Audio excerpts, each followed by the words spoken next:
और फटाफट अंदाज में खबरों के बाद इस वक्त की बड़ी खबर का रुख कर लेते हैं। शोपियां में कश्मीरी पंडित की हत्या की घटना जिसे कल अंजाम दिया गया था। टारगेट किले में पूरण कृष्ण भट्ट की हत्या कर दी गई और पूरण कृष्ण भट्ट का आज अंतिम संस्कार हो रहा है। परिवार में मातम छाया है, इलाके में दहशत। घर के बाहर ही आतंकियों ने गोली मारकर हत्या की। बड़ी खबर इस वक्त की, पूरण कृष्ण भट्ट का अंतिम संस्कार की प्रक्रिया इस वक्त चल रही है। पार्थिव शरीर जम्मू ले जाया गया।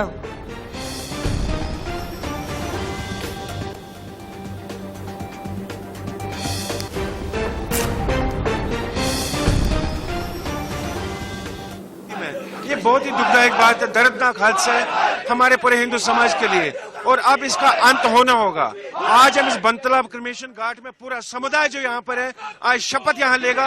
हमारा कोई भी पीएम पैकेज या नॉन पीएम पैकेज एम्प्लॉय वहाँ वैली में सर्व नहीं करेगा जब तक इनको रिलोकेट यहाँ नहीं किया जाएगा। हम एलजी को यहाँ से अब अल्टीमेटम देंगे, ये शमशान घाट से आज एलजी को और पूरी एडमिनिस्ट्रेशन को हम यहाँ से आज अपील करते हैं, अल्टीमेटम देते हैं। अगले 12 घंटे तक इन सब एम्प्लॉयज का रिलोकेशन ऑर्डर आप निकालिए और इनको यहाँ पर एडजस्टमेंट कीजिए in different districts of Jammu only.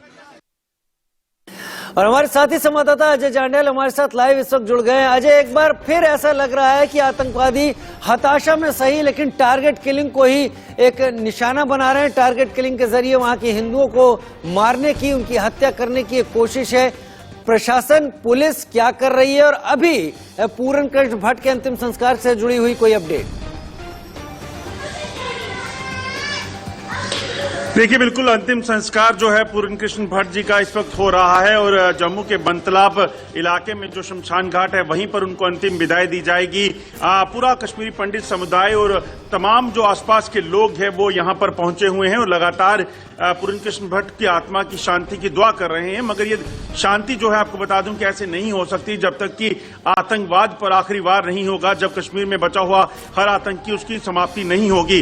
कल पूरण कृष्ण भट्ट को उनके ही घर पर जो है अंदर घुसकर वहां पर गोली मार दी गई और 5 गोलियां उन पर दागी गई। आप इस चीज से अंदाजा लगा सकते हैं कि कितना बेखौफ आतंकवादी जो हैं वो कश्मीर में घूम रहे हैं, क्योंकि जिस जगह पर इनका घर था, जहां इनकी हत्या की गई, वहां से कुछ ही मीटर की दूरी पर पुलिस का गार्ड खड़ा था जो उनकी जो है प्रोटेक्शन के लिए था, कश्मीरी पंडित समाज और मिnority कम्युनिटी के लोगों के लिए शोपियां में।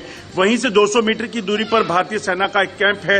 आप इस चीज से अंदाजा लगा सकते हैं जब आतंकी इतने बेखौफ हैं और इतना इस तरह से जो है वो अगर किसी के घर में घुसकर हत्या कर देते हैं और गोलियां चलाते हैं तो कहीं ना कहीं चुनौतियां जो है वो सीधे तौर पर सुरक्षा बलों को दे रहे हैं। इसमें कोई शक नहीं कि अगले कुछ घंटों में जब वहां पर सुरक्षा बल जो है वो जो तलाशी अभियान चला रहे हैं उसमें इस आतंकी जो 2 लोग स्कूटर पे आकर वहां जिन्होंने हत्या की थी उनको ढूंढ निकालेंगे, उनको मार गिराएंगे। मगर कहीं ना कहीं इस चीज का अंत होना जरूरी है। लगातार मिनॉरिटीज को कश्मीर में टारगेट किया जाता है, मासूम लोगों की हत्या की जाती है और ये अगर हत्याएं रुकेंगे नहीं तो कहीं ना कहीं हौसले जो हैं वो पस्त होंगे उन लोगों के जो वहां पे रहते हैं और ऐसे लोगों के हौसले बढ़ेंगे जो वहां पर लगातार कश्मीर में रहकर जो है वो निशाना बना रहे हैं, मिनॉरिटीज को निशाना बना रहे हैं, वहां पर हिंदुओं को।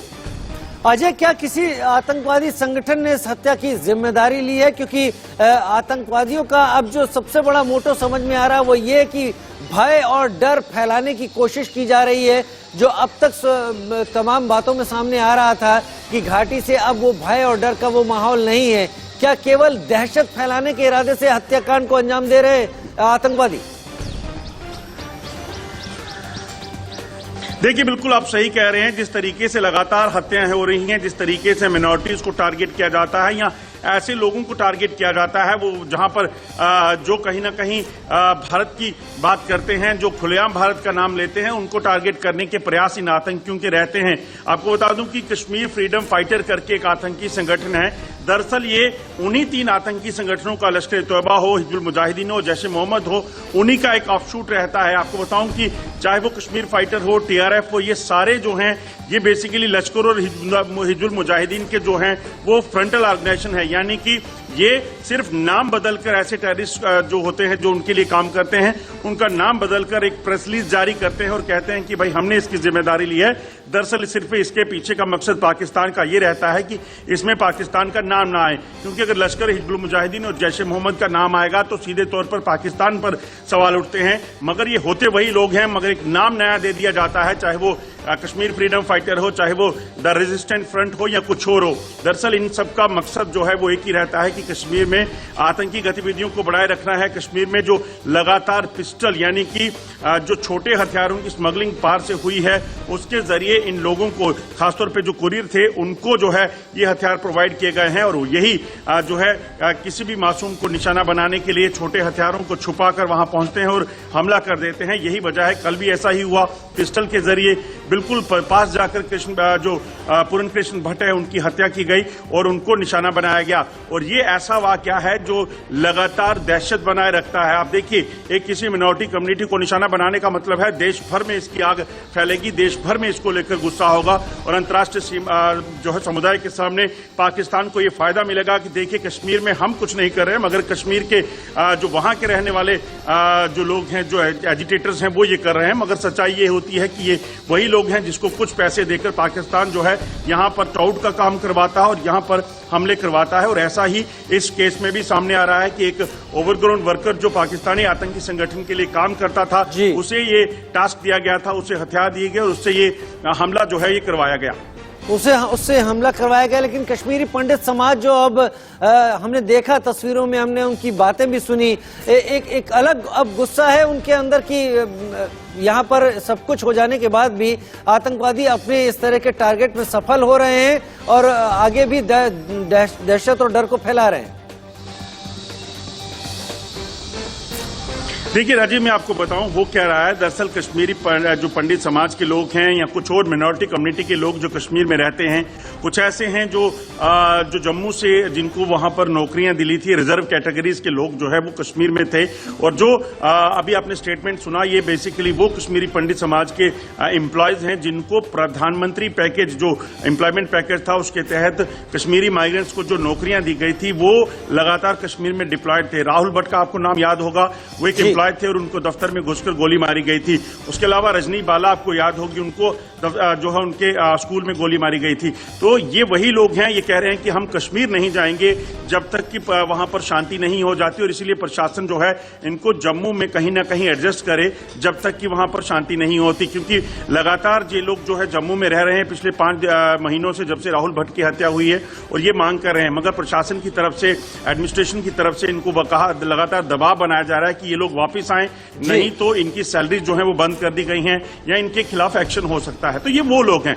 मगर यकीनन सबका मकसद एक ही है कि कश्मीर में शांति हो और तभी कश्मीर में वापस कश्मीर में दो तरफा मार झेल रहे हैं कश्मीरी पंडित। वहां पर एक तरफ आतंकवादी उनकी हत्या कर रहे हैं और दूसरी तरफ उनके ऊपर तमाम नियम कायदे के घेरे भी उनके ऊपर हैं। बहुत शुक्रिया अजय जांडियाल, तमाम जानकारियां पूरन कृष्ण भट्ट से जुड़ी हुई हमारे सामने रखने के लिए। अब हम 4 तस्वीरों से शुरुआत कर लेते हैं। 4 तस्वीरें आपके सामने रख रहे हैं। पूरन कृष्ण भट्ट की हत्या, सड़कों पर प्रदर्शन हो रहा है। घाटी में सवाल बड़ा ये कि टारगेट किलिंग कब तक होगी।